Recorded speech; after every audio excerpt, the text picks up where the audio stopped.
Did you see that shit? MMA podcast. Hosted by mixed martial arts journalist Mike Strauss, aka Strauss21, and Chicago's number one underground comedian, Apollo Taj Mahal. Thank you for listening. I am Mike Strauss, aka Strauss21, with Chicago's number one underground comedian, Apollo Taj Mahal. We appreciate it, guys. If you like the interview, and I know you will, be sure to go ahead and listen to the full episode.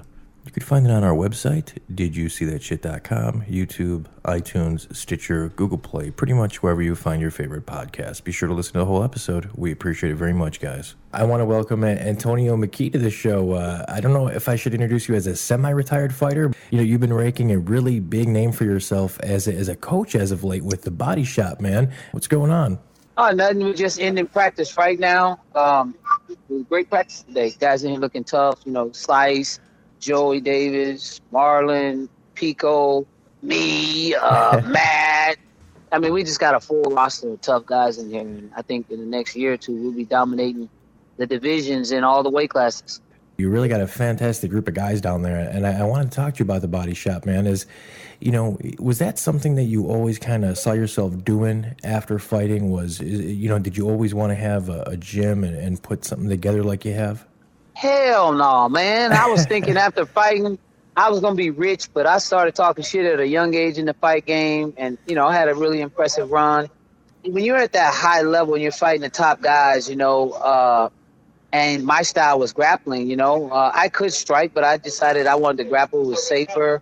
I didn't suffer any injuries. I fought some great names when they were up and coming, when I was up and coming. And I fought some great names on the way out. And I'm still fighting. Soon, I'll probably be doing a son and father fight with Bellator with my son. I didn't expect to do any of this. I just was having fun. I had a lot of money from real estate and businesses that I own. I had a lot of fun. And it was a place to just go get my rocks off. And eventually I ended up being really good at it. And so tried to pursue it as a career. Unfortunately, there's a lot of things that was shady about this sport. It's not a sport yet. It's still entertainment. On the lower levels, it's a sport, but on the upper levels with the big names, it's entertainment. Mm-hmm. So, I took one step at a time, and, I wanted my son to go into something else, and he was like, Dad, I want to fight. I watched him fight a couple times, and I said, wow, this kid's natural. So we just started adding to his arsenal. Next thing you know, he's 10-0 in Bellator. I think he is probably one of the 2 or 3 best 145ers right now, like young up-and-comers, you know what I mean? Like that next wave. Your son, if he keeps progressing, we may be talking about him as the best 145er ever. You know what? I agree. I've seen this kid, the media, the people, they don't know. They just watch him go out there and fight, but they don't know one fight was with a broken hand. The other fight was with a broken hand. The other fight, he trained for 2 weeks. It's just a lot of variables inside that people don't know. All they see is him fight and win. And out of 10 fights, he's got 7 finishes. And I know when he's training properly, guys are getting knocked out in the first round versus when, he's had some obstacles adjusting to the lifestyle of being a young celebrity, being a young hot gun coming up. There's a lot of things that we've had to work on and grow into, but we're moving up the charts now. We don't want to be like Bone Jones and have the problem that he has now at the pinnacle of his career. So, yeah, he's got great training partners. Like I said, Aaron Pico is always pushing him and challenging him, and then Joey Davis. And me, it's just, the room is so crazy to have so much talent at one time, and they're all different. So I have to put on different jackets, different hats when I'm teaching each one individually.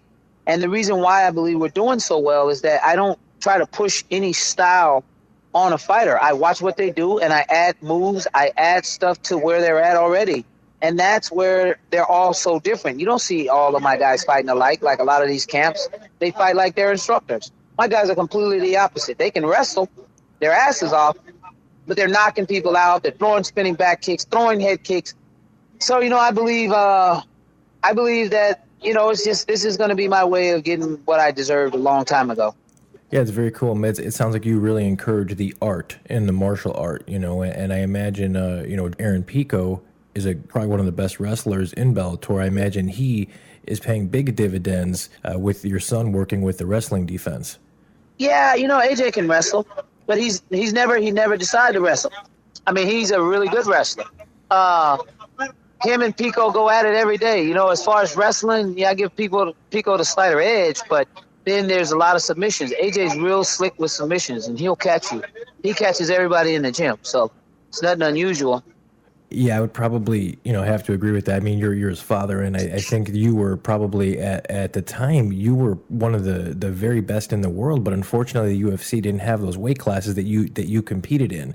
And I wanted to talk to you a little bit about that because you kind of alluded to it. You did finally get your shot, but then you lost a very close split decision, and then they got rid of you. What really went down there? Well, over the years and years and years, I've always been a front. When Jens Pulver was the champion, I would kick the shit out of Jens Pulver. Even Matt Hughes. Matt Hughes was the champion. I would out-wrestle any of those guys and beat them. But they would never make that fight happen because I didn't understand. I wasn't a corporate boy. I didn't play that game. I talked shit. And I had no respect for Dana White. I thought Dana White was straight out. I thought he was a punk. He's a coward. Why? Because he talks all this shit and he walks around like he's this fucking tough, steroided, bald-head guy when he doesn't even know. I was so close to him before the UFC ever blew up when he was doing cardio kickboxing classes and, little weird ass. And then all of a sudden, you're a tough guy. It wasn't that I'm calling him out because he was successful. I'm calling him out because once he got successful, how he conducted himself. He's a total disgrace to the sport to me. He's done a lot of good stuff for the sport, but he's still an asshole. You know what I mean? And so he's heard some of the interviews. Once they signed me in, he heard some of the interviews, and I knew then that I was going to be released. But if you watch the fight, I won that fight. Everybody that saw that fight saw me win that fight. Volkman didn't throw 2 punches. And I walked away from that fight with not an injury. His face was busted up. I didn't get hit one time, I don't think. Yeah, I recently watched that fight, man, and it's really hard to not score it for you, and I'm being completely honest there. So that's it's crazy. Dana White, he definitely holds a grudge. We know that, right? Yeah, but I expect that. I expected it. I should have finished the guy. I didn't go out and wrestle like I normally do. I was trying to do a little bit more on my feet. It was just a really uncomfortable night for me. A lot of stuff going on in my life. I don't make excuses. I make adjustments. I did make my adjustments that night. I move forward. And you know what? I'm becoming a great coach with a fire lit under my ass, and I train every day with these guys just as hard. I'm in here trying to get it like they get it. No, you really are, man. You really are becoming an excellent coach, and your record 29-6-2. That's not too shabby either, my man. So I think you're one of the very best, and I love the role that you're transitioning to into mentor, father, fighter. I just think it's awesome, man. And I think your son. I really think that kid's special. And I think you're just doing really positive things out there. Yeah, man. Yeah, you know what? I'm staying humble.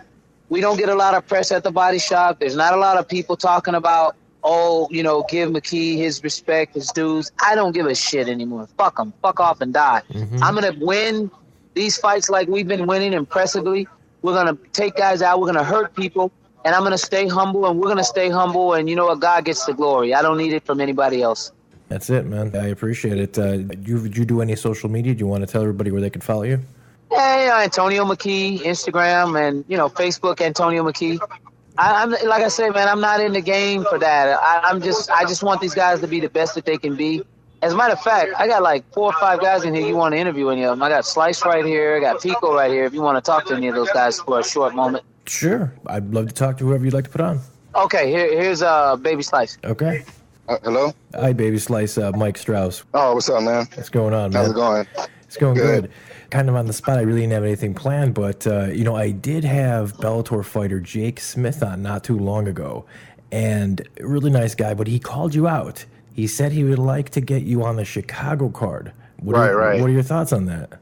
I have no thoughts on it, actually. I'm not even going to speak on it. It's not my job to call people out. People calling me out because they're trying to, trying to get a name they sell for. I don't know. I don't know what the deal is with that, but I could care less about that, honestly. Let them keep calling me out, dog. Let me get some of their followers. You looked great in your last fight, and I'm really excited to see what comes next, man. Your father was recently in the news. I want to say I think that I've never met him personally, but he was a great man, and yes. I want to express my condolences there.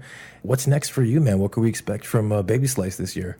Nothing, man. I'm gonna just, keep training, keep getting better, and I got a fight coming up in April, me and AJ, and I'm just training hard and preparing for it, and just to put on a performance, to work hard, put on the show. Well, I think that you are in a fantastic camp. I think that you have great people around you, and I think that you have the talent to take the next step. Right. Yeah. I'm just gonna keep working hard, man, and keep pushing myself. I'm here at Team Bodyshop, and we have a great group of guys here, and my job is to just keep working hard, keep pushing myself, and just to try to be the best I can be. I love the attitude, man. I appreciate your time. Thank you. Thank you, Baby Slice. All right. We'll talk to Pico? Yeah, that'd be great. All right. Hold on one second. Yeah, this is Aaron. Hey, Aaron, it's Mike Strauss. What's going on? It's going good. Everything is going well. How are you? I'm doing fantastic. I'll be quick for you. I didn't have anything planned because this is spur of the moment. This is really cool. So I just want to say thank you for taking some time and speaking with me, first off. No worries, man. No worries. Whatever you need, I'm here. You looked phenomenal in your last fight, brother. I mean, the body shot KO, I mean, come on. And Bass Rutten was probably just giving you a thumbs up wherever he was. Was that something that you knew that you were going to end the fight with? Yes, 100%. I knew coming into the fight, I knew his body was going to be open. I watched a lot of his matches and just game planning with Antonio. We don't really come up with a specific game plan. We know what his tendencies are, what his weaknesses are, and we knew that was a big flaw of his. And the body shot with my left hand is a very, very deadly weapon, like I said. But both my hands are. My left hand will hurt you, but my right hand will put you in the hospital. So I knew if I even touch him, he would go down. And I'm very confident in my power. I knew anybody in the division, if I even graze them, they'll go down. But I haven't showed anything on the ground, but my ground game is just as good. So I keep everybody guessing. But back to the question, the body shot, I knew it was going to be a left hook to the body when I walked in that cage. I knew it just a matter of time before I hit him. It was a picture-perfect body shot, man, and I felt it just from watching it on my couch here. You were training at AKA, and then you went down to the body shop, both fantastic camps. But why did you feel that you needed to make the move? Well, honestly, everybody always asked about AKA. I was never there at AKA. Bob Cook and Dwayne Zinkin manage a lot of AKA fighters. I go there occasionally because I'm in town, maybe for like a Bellator event or this certain things that bring me up to San Jose. But I've never done a camp there ever. My first fight, I didn't even have a camp. I was kind of just going all over the place trying to find training. So when that catastrophe happened in Madison Square Garden, I got a call from Antonio McKee and just asked for some advice and help, and went there the next week. And the rest is history. I've known Antonio and AJ since I was a baby, 5-6 years old, through the wrestling community. So I feel just right at home here. But I was never a part of AKA.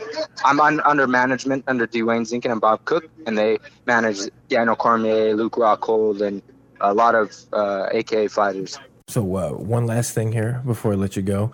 What do you think that you guys are doing down there at the body shop that is just so special? What is it that you guys have? I think the biggest thing that I can honestly say is having Antonio McKee as a coach. A lot of people don't know, or he's an underrated coach, but to be honest with you, he's the best coach in MMA, hands down. I believe he's the best coach. Just the time and the effort that he puts into our training is he's there every single day, 6 days a week. He's with us for 4 to 6 hours a day. So the time, his knowledge, I mean, he's been in the sport since the infancy stages, but main thing that I always say with Antonio is he's grown with the sport. He's very, very open-minded, and that's the most important thing as a coach. He realizes that everybody in the room has different styles. Obviously, my style is not like an AJ McKee. It's a very different than a Kimbo's, but he adapts his coaching for each individual. And I think it just goes on mentally too and spiritually. I think he's gone through a lot in his life. He's able to guide us, and he knows what can harm us in the sport of MMA. He knows the distractions. He knows all kinds of stuff.